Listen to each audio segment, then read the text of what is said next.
Salam kemenangan iman. Apa kabar Bapak Ibu Saudara yang terkasih? Saya percaya semuanya sehat dan selalu luar biasa.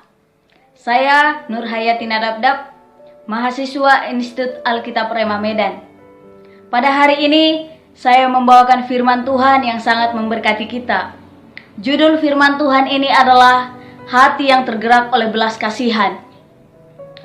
Bagaimana keadaan hati kita sangatlah penting. Sebagaimana hati kita, demikianlah hidup kita. Itu sebabnya kita semua perlu memiliki hati yang baru, hati yang dipenuhi oleh kasih Tuhan Yesus, sehingga ucapan dan tindakan kita juga berubah menjadi penuh kasih. Inilah yang dimaksud dengan hati yang tergerak dengan belas kasihan, yakni hati yang digerakkan oleh kasih Bapa, oleh Tuhan sendiri, sebab Tuhan kita adalah kasih. Tuhan mau menggerakkan hati kita. Marilah kita peka akan kebutuhan orang lain di sekitar kita. Kita melatih diri kita untuk tidak mementingkan kepentingan diri sendiri saja, tetapi juga kepentingan orang lain. Seperti yang dikatakan dalam Filipi 2 ayat 4-5. Dan janganlah tiap-tiap orang hanya memperhatikan kepentingan sendiri, tetapi kepentingan orang lain juga. Hendaklah kamu dalam hidupmu bersama menaruh pikiran dan perasaan yang terdapat juga dalam Kristus Yesus. Mujizat selalu terjadi ketika ada hati yang penuh dengan belas kasihan atau hati yang tergerak oleh belas kasihan. Setiap kali Tuhan Yesus tergerak oleh belas kasihan, maka sesungguhnya sesuatu mujizat terjadi. Mulai dari mujizat kesembuhan sampai mujizat pergandaan.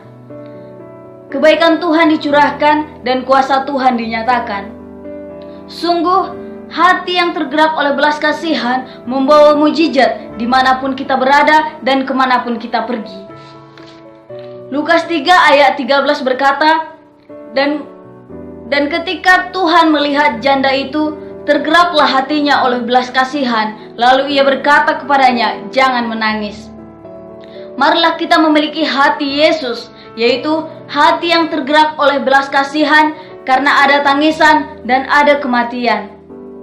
Tuhan Yesus Allah Tuhan yang menghapus air mata. Di dunia ini ada banyak tangisan, ada banyak kematian. Orang menangis karena kematian, orang menangis karena hati yang mati, kasih yang mati. Orang menangis karena kematian keluarganya. Ada orang yang sedang menangis diarahkan Tuhan datang dalam hidup saudara. Dalam pelayanan saudara, jangan sia-siakan. Biarlah hati kita menyala, tergerak oleh belas kasihan. Kalau kita mempunyai hati yang tergerak oleh belas kasihan, itulah jawaban bagi hati jiwa-jiwa yang menangis, dan kita adalah alat Tuhan membawa kehidupan bagi jiwa-jiwa. Selanjutnya, Lukas 10 ayat 33. Lalu datang seorang Samaria yang sedang dalam perjalanan ke tempat itu. Dan ketika ia melihat orang itu, tergeraklah hatinya oleh belas kasihan. Hati yang tergerak oleh belas kasihan karena orang-orang yang dirampok oleh setan. Kita melihat bagaimana setan bekerja dan merampoki hidup seseorang dengan kejamnya dari buku Ayub. Ayub seorang yang kaya raya menjadi miskin dalam sekejap. Bahkan hidupnya menderita. Bahkan keluarganya berantakan, anak-anaknya meninggal dunia, hartanya ludes, bahkan hidupnya menderita. Keluarganya memfitnah dia, istrinya mengutuk dia, hatinya merana dan kesepian. Banyak orang menderita di bawah kutuk dosa seperti yang dialami oleh Ayub ini. Mereka hidup dalam kegagalan, kesedihan, penyakit terus-menerus, tidak ada jalan keluar. Tapi berita baik hari ini, semua ini sudah ditanggung oleh Tuhan Yesus. Tuhan tidak mau kita mengalami penurunan di dalam kehidupan kita. Tuhan tidak mau kita mengalami kehilangan di dalam kehidupan kita. Firman Tuhan mengatakan bahwa Tuhan tidak memberikan penurunan, melainkan Tuhan memberikan peningkatan tanpa tumbal kepada kita. Lihatlah bagaimana Tuhan memulihkan keadaan Ayub.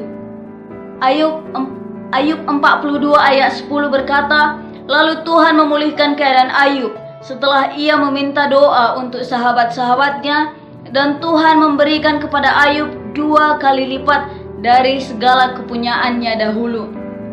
Di tangan Tuhan ada pemulihan, di dalam Tuhan ada pemulihan. Setan yang mencuri, namun Tuhan dapat memulihkan. Hukum pemulihan adalah mengembalikan lebih banyak daripada apa yang diambil. Tuhan Yesus dapat memulihkan dan mengembalikan lebih banyak dari apa yang telah diambil atau dicuri setan dalam hidup kita. Mari hari ini kita semua punya iman. Mari kita semua bangun dan bangkit. Jangan putus asa, jangan lagi bersedih atau sibuk bertanya-tanya mengapa semua kesulitan ini terjadi. Sekarang kita sudah mendengar kebenaran firman Tuhan bahwa setan yang mencuri, tapi Tuhan Yesus dapat memulihkan lebih baik, lebih banyak karena hatinya tergerak oleh belas kasihan kepada kita. Biarlah hari ini semua kita yang terikat bebas, semua kita yang sakit sembuh, semua rumah tangga dipulihkan. Dan marilah hari ini kita juga memiliki hati dan mempraktekkan hati yang sama seperti Tuhan Yesus. Kita mau memiliki hati yang tergerak oleh belas kasihan dan menjadi jawaban bahkan pembawa mujizat bagi orang lain di sekitar kita. Sama sebagaimana hati Yesus yang penuh kasih membawa mujizat bagi kita, sekarang kita juga mempraktekkan hati Yesus tersebut untuk membawa mujizat bagi orang lain. Kita diberkati untuk memberkati. Dijadikanlah, dijadikanlah, dijadikanlah. Haleluya, amin. Tuhan Yesus memberkati. Salam kemenangan iman.